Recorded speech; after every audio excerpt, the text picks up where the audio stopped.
While I'm driving, I just thought of something that everybody can buy, especially if you have a car, and that is a phone holder in your car. Now, some people might ask, like, what's the purpose of this tool, and how is it relevant to learning language? And I would definitely say that part of actively participating in good interaction with language is through listening.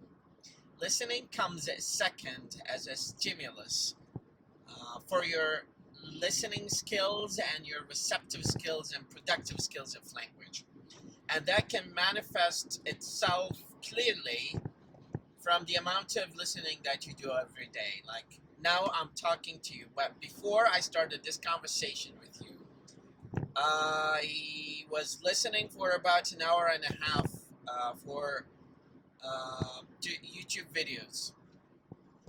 So as you can see here, there is clearly some good benefit of subconsciously triggering these linguistic stimuli in your mind and having yourself always engaging in good conversation. Maybe you can fish some sort of vocabulary from here and some good pronunciation from there, some active listening from here. Listening comes second after speaking in terms of the proficiency of people. Like we measure people's proficiency from listening, and one of the best ways to improve your language is through listening, active listening, consistent. Clear point to be made here is very simple.